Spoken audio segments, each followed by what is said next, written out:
And it's good to see all of you. I love coming here because I love Edinburgh. Plus, the PBC Foundation is very dear to me for more than one reason.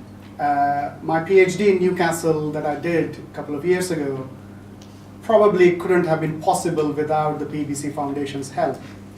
The foundation was absolutely amazing in helping me with recruiting patients, as you can imagine, without which any research study is not possible, and I couldn't write my thesis without that. So this is my way of returning something back to the foundation. And whenever Colette or Robert ask me to come up and give some presentation, I always say yes. I hope you like my talk, and I can keep coming here next year as well. I was asked by Robert to summarize the EASL guidelines for patients and volunteers to understand, and so that they could help and empower the patients using the information that's in the guidelines and help in the treatment pathways. Now, that is what I'm trying to do in the next half an hour. I know I'm standing between you and your lunch, so I'll keep it brief, 30 minutes or so, and then maybe 5 or 10 minutes of question if you have any. Now, the guidelines, right, you probably will have seen this. If you Google EASL guidelines, it will come up. It is free to download. It comes as a nice PDF. Journal of Hepatology is the official journal of European Society for the Study of Liver, which is EASL. And EASL is great because it is one of the strong clinical community based in Europe, and they do fantastic work in liver disease. Every few years they bring comprehensive guidelines on liver disease, not just PBC. And as clinicians, we rely on them because they, as I said, they go through all the evidence out there and they summarize it. And for a clinician like me, it is very useful to refer to the guidelines to help the patient in front of me. For PBC, the guidelines were last written in 2008. So it was high time that the guidelines were reviewed.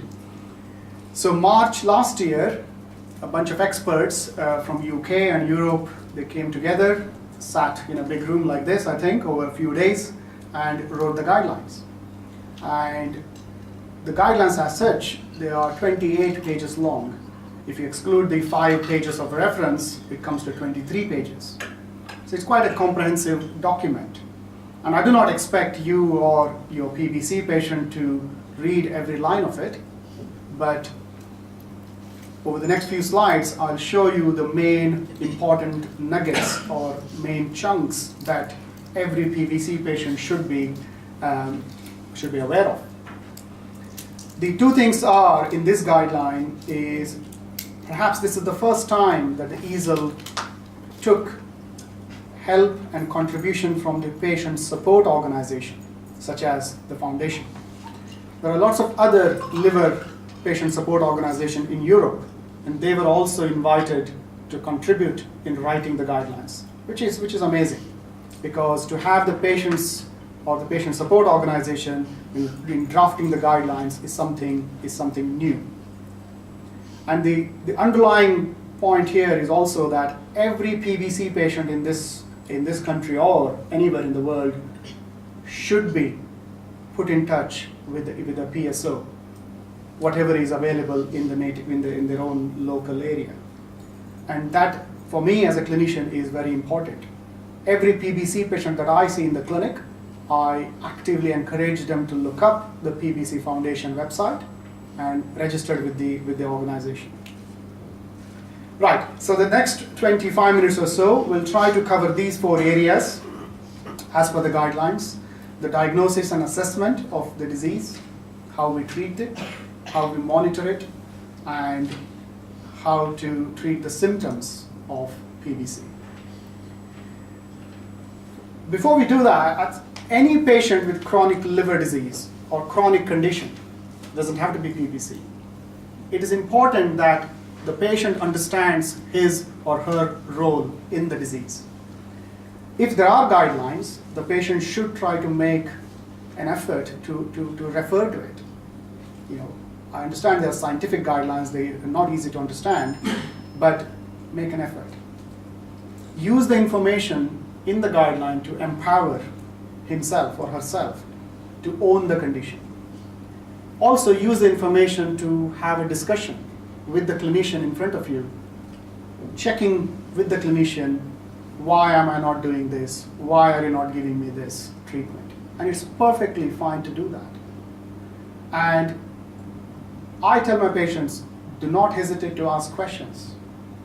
And I encourage them to come with prepared questions. Because in real life, what happens is in 10-15 minutes of consultation that you get with your doctor, you may not have time to ask all the questions. Therefore, it's better to write them down. And as the doctor is explaining, either you write it down or get someone else to write the answers so that you can go back and check. So that's a healthy practice between a patient and a doctor. And it's perfectly fine to do that. As clinicians, we should not get put off by patients coming up showing us, oh, this is what it says in the guidelines, you're not doing it. I think it's perfectly fine to do that. Personally, I feel okay with it. So that's the role of the patient. And it's very important. It sounds very cliche, but healthcare does begin with your self-care. And it is your disease. Unfortunately, you have it. Whether it's not your fault, but you have the condition, you have to take ownership of it. And it is a lifelong condition. Unfortunately, there is no cure for it, but there is effective treatment available, and you should make every effort to get the treatment. And it is a long journey, right?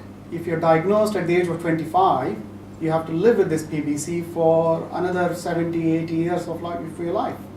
So it's important that you make your clinician a partner in this and take his or her help in guiding you and helping you to reach the treatment goals.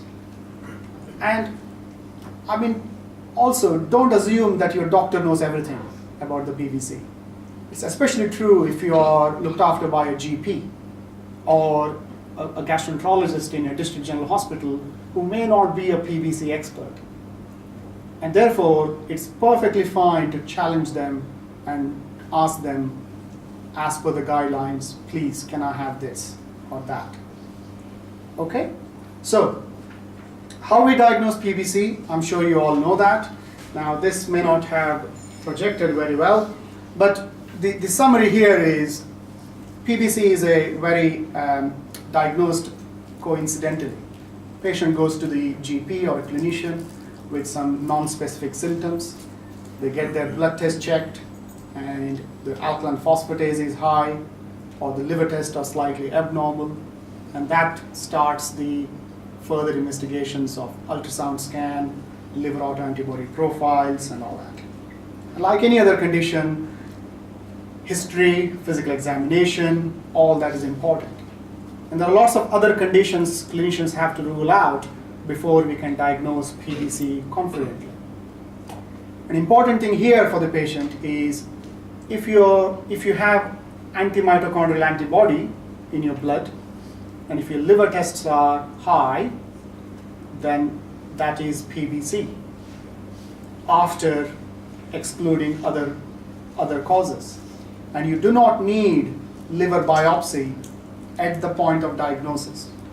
So my first message for you and for your patients is, as recommended by EASL, liver biopsy is not recommended for routine diagnosis of PBC. So a simple blood test showing positive AMA and raised alkaline phosphatase itself is enough. In fact, as you can see, point number 9 there, EASL recommends against liver biopsy for the diagnosis. So if your clinician is offering you liver biopsy, you should check what is the rationale behind that. And there may be a perfectly reason to do a biopsy For example, if we are suspecting an overlap of PBC with AIH or any other condition, we will offer you liver biopsy.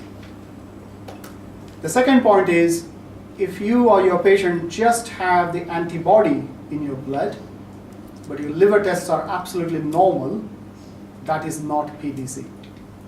That is just AMA positivity, which is labeled as pre-PBC.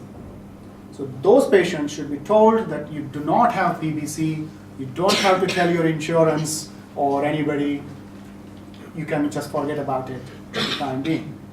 So if you have simple AMA positivity with normal LFTs, normal alkaline phosphatase, all you need is annual blood tests at your GP surgery. 1 in 6 patients with such a condition over the next 5 years will develop PBC.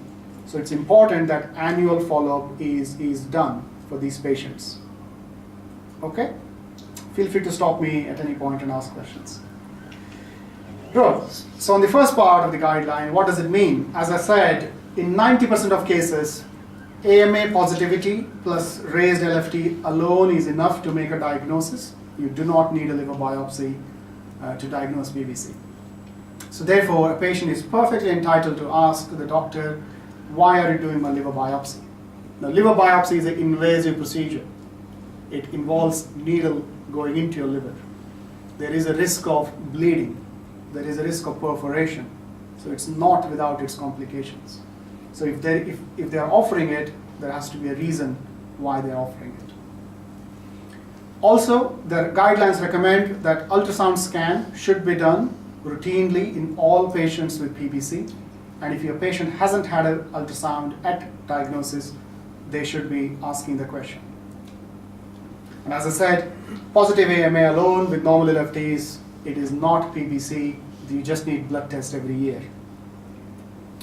So, you've got positive AMA, you've got raised LFTs, you've got PBC. What next? And the next thing is treatment. And when it comes to treatment, the first rule is start on ursodeoxycholic acid. Every patient with PBC should be on urso. That's it. That's the rule now. Okay? And EASL strongly recommends that. And that is a lifelong treatment for majority of the patients. It is not only the urso treatment, the dose of urso is absolutely crucial. 13 to 15 milligram per kilo per day. So if you're a 70 kilo person, that roughly comes to around 900 milligrams. And the urso is available in various strengths, 150, 250, 300, and 500 milligrams. So there are various combinations available. So the patient should be put on the correct dose of urso. In my practice, I start at 10 milligram per kilo per day and gradually increase it so that the patients can tolerate it better. But it is absolutely important that they reach the therapeutic, the recommended dose of 13 to 15. Of course, there are side effects like any other medication. They are listed there. But I encourage patients to keep on going. Generally, patients put on about 3 to 5 kilos in weight, about a stone, while they are on urso. But it stabilizes. If the side effects are horrible and if the patient doesn't like it, then there is an argument to stop urso and call them as urso intolerant. Therefore, every PBC patient should be checking at their clinic their body weight and check with the clinician, am I on the correct dose of urso as per my body weight? And I've just given you some examples there. It doesn't have to be 910 milligrams, okay? It can be 900 milligrams. But it's a range, right? 13 to 15 will be in that range, 910 to 1050. So if you are on either on 1000 milligrams or 900 milligrams, it's fine. And the good thing is urso is now available in 500 milligram capsules or tablets. So 2 capsules a day is enough for 1000 milligrams. And people's weight change. We are never the same. Today you weigh whatever 70 kilos. 6 months down the line you may weigh 75 kilos. You put on weight, you lose weight. So it's a dynamic thing. Therefore, the URSO dose has to be checked every clinic visit. And the pill burden can also be addressed. Because the URSO is available in different strengths, to reduce the pill burden, the clinician can adjust your prescription. Then we come to this part. So once you're started on URSO, the next bit is to assess response to URSO. And that is generally done at 12 months after starting URSO, or 1 year. So we are somewhere here, right? So you go on this dose, and it's absolutely important that 1 year you identify whether your patient is a responder or non-responder. And there are lots of criteria how we define them. I don't want to bore you with that, but the clinician can do that easily based on the blood test. It is important to define the patient whether he or she is a responder or not, because there are serious implications. So what does EASL recommend? That, of course, all that, and within this PBC sub community, there is a group of people who are high risk of inadequate URSO response, and they are usually young females diagnosed of the disease early on. They are at a high risk of URSO non-response. EASL also recommends that all these blood tests are done. In addition to that, an elastography is done as well, which I'll come to that in the next slide. So to keep it simple, you're diagnosed with PBC, you start on URSO, go on the correct dose, check at 12 months, am I a responder or not? If you are a responder, your prognosis is as good as any healthy person. Okay, you can reassure the patient, look, you have had a fantastic response, do not worry, your risk of disease progression, cirrhosis, need for transplantation is very low. If you're not responded to URSO, then you need second-line therapies. I'll come to that later. In addition to checking response to URSO, it is also important to do individualized risk stratification using this score, UK PBC risk score. Some of you may have heard of it.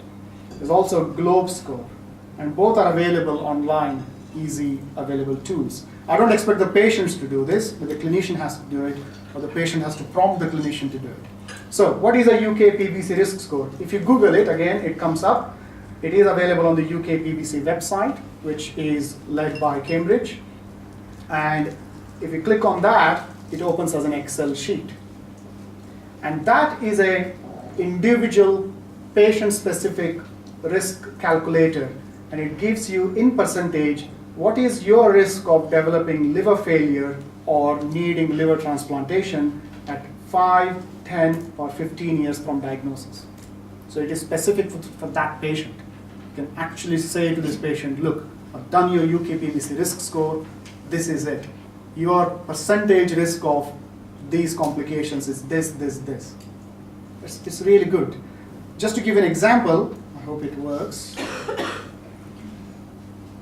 Yeah, this is what it looks like.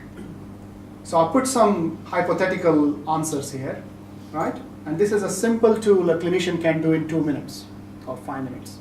All you need is patient's bilirubin, liver enzymes, alkaline phosphatase, albumin, and platelet count. They are readily available. You just need a simple blood test. And you put the upper and lower limit of those tests and hit enter, and it gives you these scores.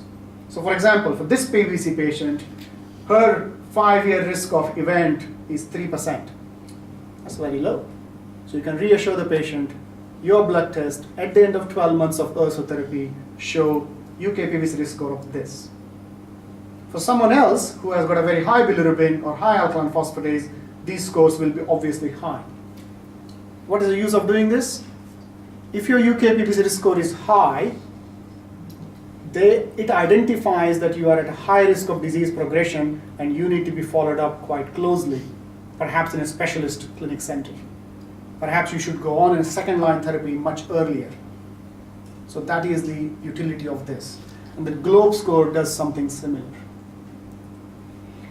Okay, so let's come out of that.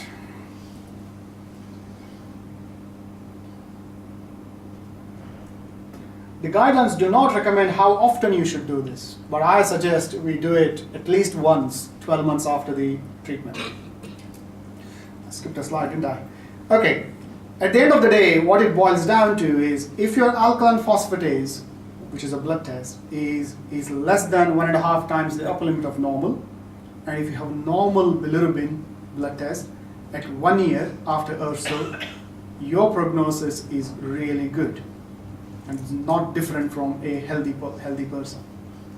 And luckily, that is what most people achieve.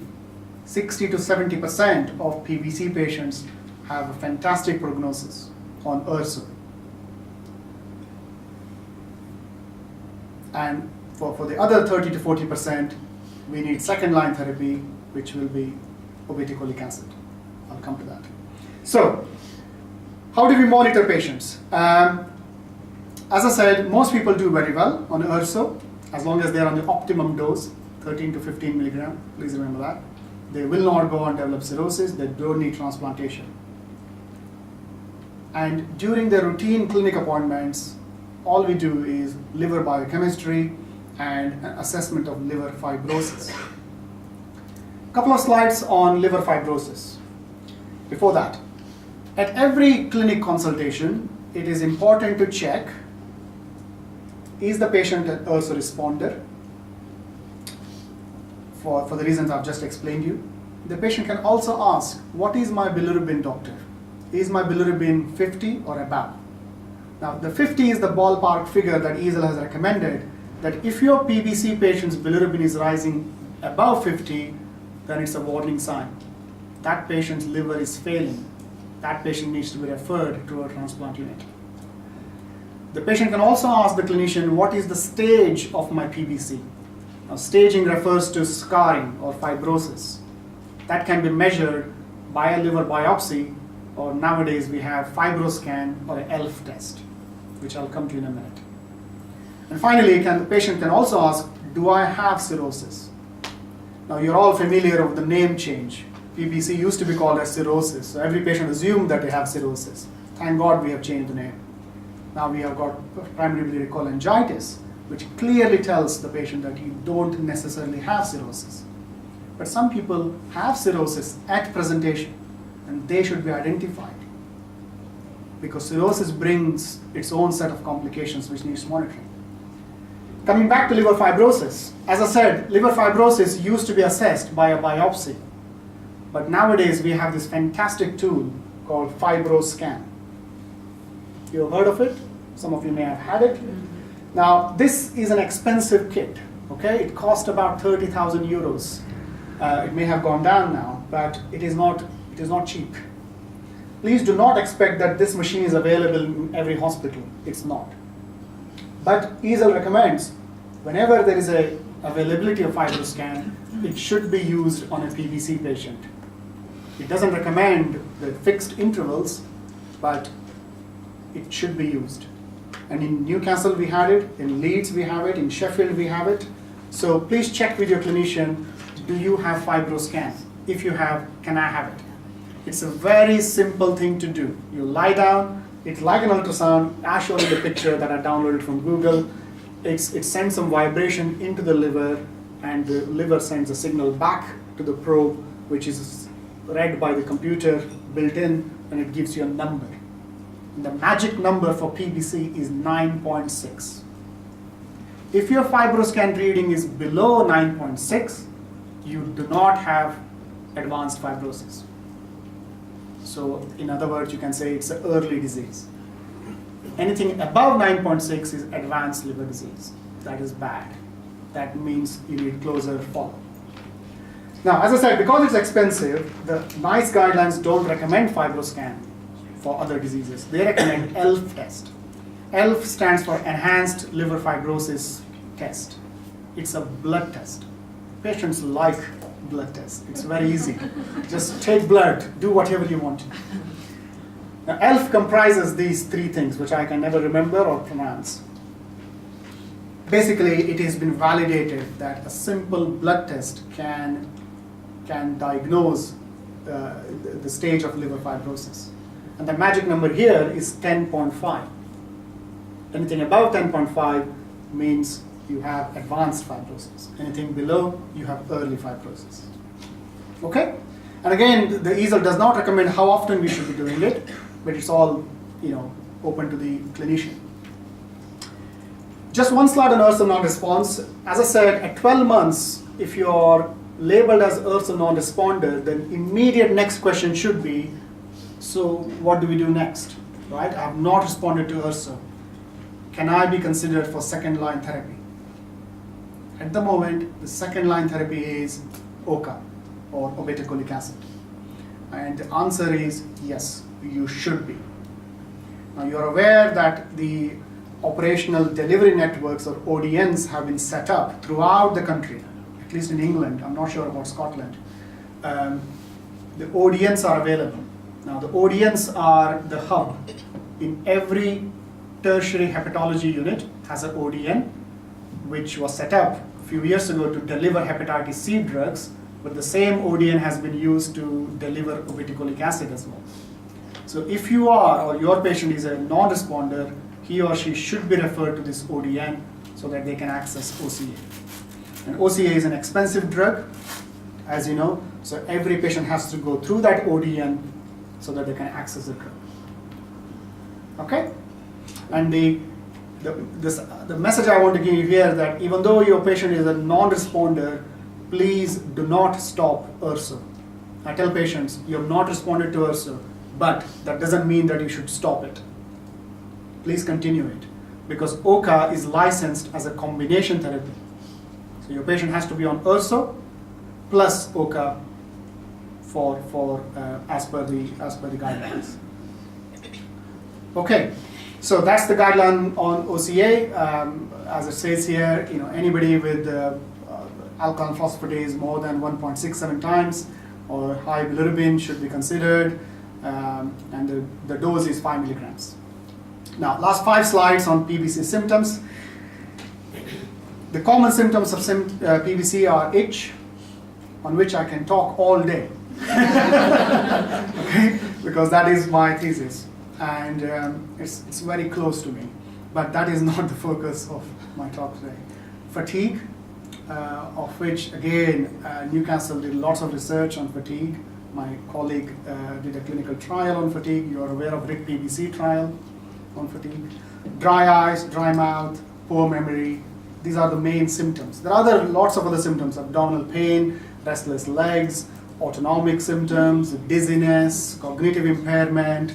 Lots of other symptoms, unfortunately, are associated with that. I'm pleased to see that the guidelines put a lot of onus on the clinicians to evaluate for symptoms. Okay, it's not all about blood tests. It's not all about EASL response, non-response. Because for patients, what is more important is quality of life. And symptoms reduce your quality of life. And the clinicians have to, identify those symptoms and use correct treatments. And that's what the guidelines recommend, especially for itch and fatigue. Now, itch, only 2 slides. My advice to patients is trim your nails, keep your skin healthy and moisturized. Okay? Basic things. Regarding moisturizers, you can use whatever you prefer and whatever works on you. Aqueous cream with menthol, the guidelines recommend emollients, E45, oatmeal extract, whatever works for you. Okay? And there are some other ways you can cope with the itch. Patients ask me, can I take Piriton? Can I take antihistamines? Not routinely, but if it helps to sleep at night, you can. Okay? And the guidelines recommend a standardized treatment for itch, which I've just put here. Everybody starts with cholestyramine, which is a sachet that patients hate taking it, but that's what guidelines recommend. When it comes to itch management, my rule is rule of 4, okay? 4 weeks treatment with individual drug, and if it doesn't work, move on with another drug. Sorry, I thought you were telling me 5 minutes left. I just wanted to ask you, what does PO mean in the morning? Per oral. Sorry, per oral. You take it by mouth. Sorry, my bad. Sorry, I shouldn't introduce these things. Per oral is by mouth. BD is twice a day. TDS is 3 times a day. OD is once a day. Sorry, I should have taken that out. Is that okay? Yeah. So you start with cholestyramine. If it works, continue. If it doesn't work, you can give cholesevelam. You can give rifampicin. If it doesn't work, the third line treatment is naltrexone. And if that doesn't work, you need sertraline or gabapentin. And some of you may remember these drugs, or you may have had these drugs for your itch. If none of these work, then you are heading towards transplant, I'm afraid, because there is nothing else to offer.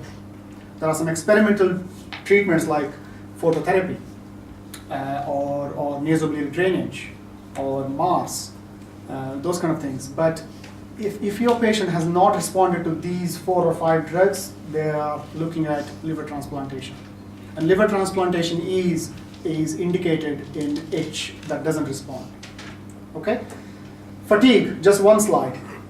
Unfortunately, it's a very complex symptom. There is no licensed treatment for fatigue.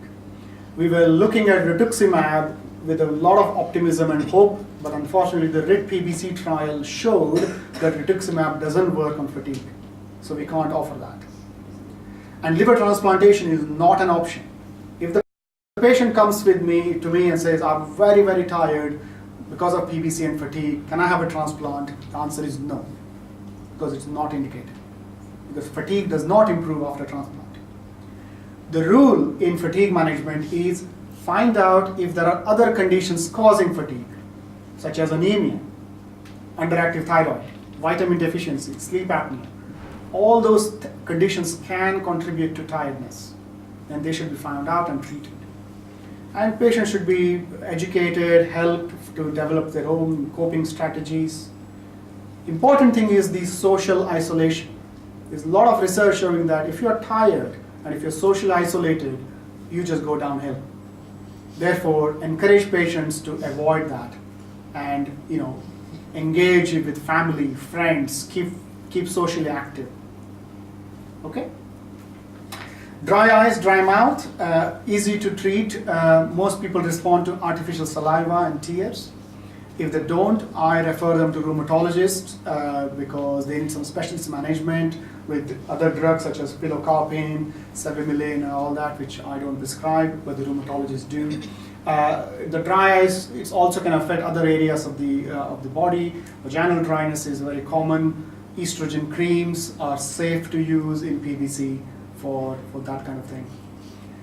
Osteoporosis, which you know is the thinning of the bone, very common, unfortunately, in females, especially after menopause. PBC itself puts you at a risk of osteoporosis. The rule here is every patient with PBC should be checked for osteoporosis at baseline, at the time of diagnosis, and every 2 or every 3 years, the DEXA scan or the bone scan should be repeated. Good nutrition is important, stopping smoking, reducing alcohol, physical activity. These are all general treatments for osteoporosis. If your vitamin D levels are low, you need to go on calcium and vitamin D supplements. If your DEXA scan shows that you have osteoporosis, you need to go on bisphosphonates, which is alendronate, once weekly. And they're all safe to take in PBC. Osteoporosis management is no different than what generally we do in other conditions. So there's no specific things in PBC. So your patient should check, do I have osteoporosis? Do I need a DEXA scan? And there's something called FRAX score calculator, which Sheffield devised. It's very useful. It's again available online. And as I said, these general measures will help. HRT is very useful in postmenopausal women, and it's safe to take in PBC. Last slide. Patients ask me, I've got high cholesterol. My GP says my cholesterol is very high. Do I need a statin? Now, it's a myth that high cholesterol in PBC causes more heart disease or stroke. So my answer is, if you have high cholesterol in PBC, you do not automatically need a statin, okay?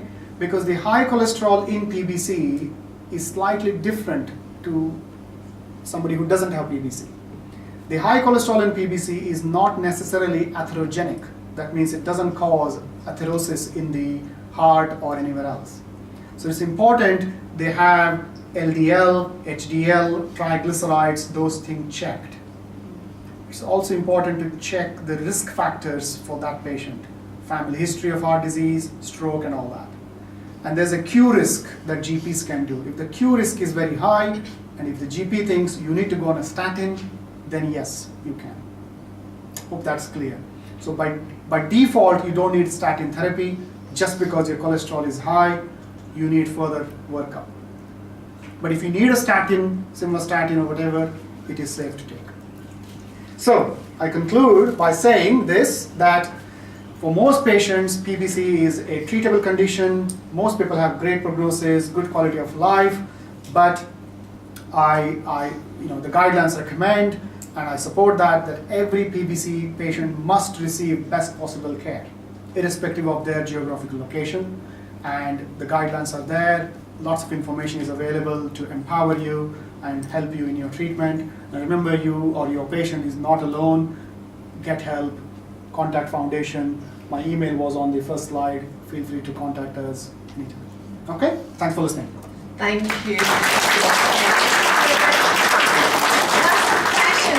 The cholesterol, there's a risk score for cholesterol.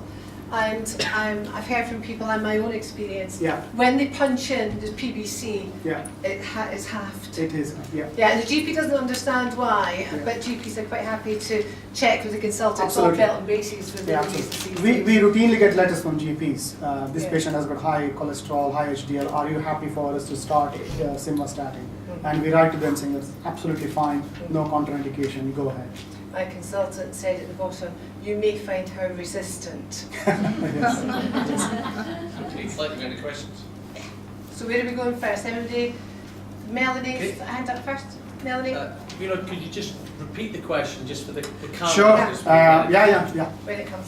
Hi, the hospital I'm under, they've got the FibroScan machine, but some of our members who aren't with that hospital haven't had the scan. Can they request to be referred Yes. and to the hospital? Absolutely. Yeah. Absolutely. Like in Leeds, we have FibroScan, but there are lots of DGHs around Yorkshire who don't have FibroScan. They routinely refer patients to us, and the patient comes to Leeds, gets a FibroScan. It's usually done by a nurse or a technician, and 10 minutes job. Yeah. I think the patient should be referred to their nearest tertiary hospital for a FibroScan. Great. Who have we got next? There we go. Hazel? Right, Sorry. I'll come back to you in a sec with the microphone. Sorry. Yeah, sorry, my question's slightly similar in that we've got a member of the Bristol group who's managed by her GP. She's quite happy with that, she's fairly stable and she's a responder, but she's not getting access to the FibroScans, so should she be able to ask in the same way? So the question is, do you need a FibroScan in somebody who is well and who has responded to URSO? The guidelines do not comment on that. If you're an URSO responder, your prognosis is as good as anybody. So you do not necessarily need a FibroScan immediately. But obviously, the patient will be followed up in the clinic. The liver test will be monitored, and if there is any changes, either on the blood test or on the routine ultrasound scan, then the FibroScan is mandated. And again, same as the other question, if it is not available locally, the patient should be referred to the nearest center. Every big tertiary hospital does have FibroScan. Okay? Bristol, Nottingham, Birmingham, Cardiff, Newport, all these bigger centers have FibroScan. Edinburgh. Yeah. Dundee as well. Dundee, yeah. So, But there's also a blood test that you can do that Yeah. takes the place of the Yeah, FibroScan, ELF because test. Edinburgh Yeah. favours that. Yeah. A comment and a question as well. I think we were very lucky that we were initially offered a FibroScan as part of our initial diagnosis, so that's kind of interesting. And the question is just a really practical one. Could we have a copy of the presentation that you gave, please? Happy to. Well, I'll leave it on this computer, Rob's computer, and he can circulate. I'm happy. There's Yeah. nothing There's no confidentiality or anything there. There's no patient-related information there. GDPR. GDPR, yes. Yeah. Diane. Don't put it on Facebook though. Hiya. Yeah, I'm a non-responder, and I've been on a clinical trial now since last June, Okay. and I'm responding. I've come down from 700 now the ALK-phos to Excellent. 235, so it's really looking good. But the symptoms haven't eased at all, and I know I've been told, well, it doesn't ease the symptoms, but I can't quite understand why. If my liver is working better, Yeah. and the bilirubin is flowing better or whatever, and everything else is looking Yeah. better, why am I still so tired and itchy or Yeah, whatever? yeah. That's a fantastic question and somebody's PhD thesis topic. Right? That is something that we have not been able to explain at all.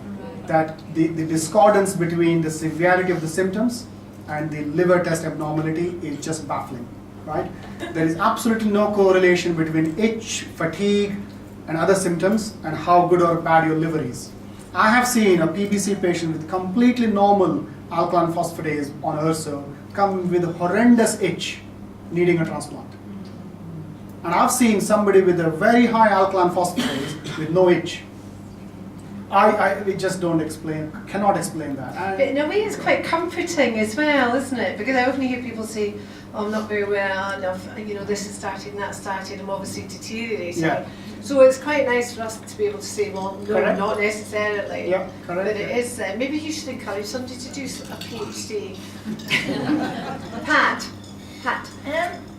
This is from North Wales, which North is Wales, yes. completely ignored. Nobody knows that. We do. You don't. Well, you do, but nobody else does. Put it that way. We had a consultant at one time that believes that when he pronounced you had PBC, he added on every prescription you needed vitamin A, vitamin D, vitamin K, and calcium injections.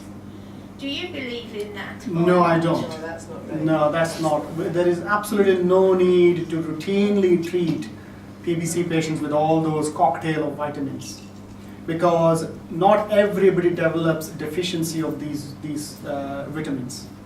Their levels can be easily checked on a blood test, especially vitamin D and calcium. And if you don't have deficiency, why take medications? Why take unnecessary medications when you don't need it? So I do not recommend routine treatment of all these vitamin supplements. And the guidelines recommend something similar to that it needs to be monitored. Yes, we should be aware that PBC patients are at risk of these fat-soluble vitamins, but if there is a suspicion of malabsorption, check the levels and then treat if they're low. There's also talk about vitamin D, and you can have your vitamin D tested with your GP quite easily.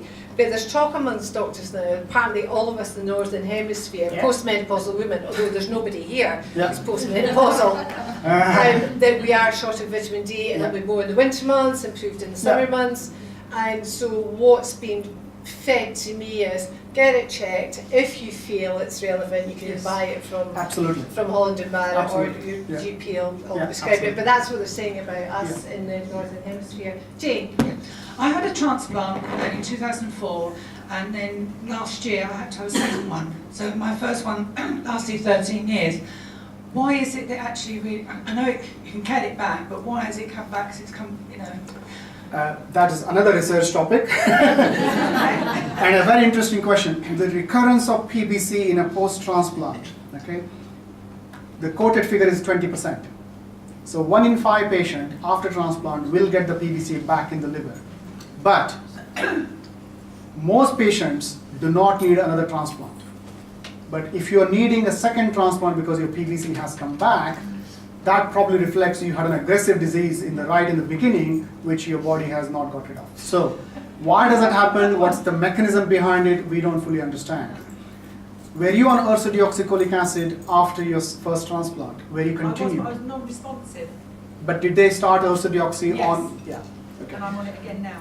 Fine. So that's something we routinely recommend, that even after your transplant, it is important you continue to take urso, because there is some evidence that urso protects your liver transplant from getting recurrence. but a lot more work is needed to understand the post-transplant recurrence, which we don't know much about, unfortunately. And what's the role of obeticholic acid in that? Some people say, is OCA good in post-transplant patient? We don't have the evidence, but we'll see. Thank you. Last question, Robert. Do you have one? I do. This is a slightly loaded question. Dr. Hegade, Yes. can I ask you what was the document that formed the basis of your presentation? I told you earlier, an hour ago, I have shamelessly lifted the statements that PBC Foundation has produced for layperson summary of EASL guidelines, which I think I saw it on that table there. Thank you very much. Thank you. It's excellent, and I saw it 2 weeks ago when I was doing the slides. And as I said, I have no shame in saying that I've used the material for my slides. Your Xbox did contribute, by the way. Yes. Okay, thank you so much for that. That was absolutely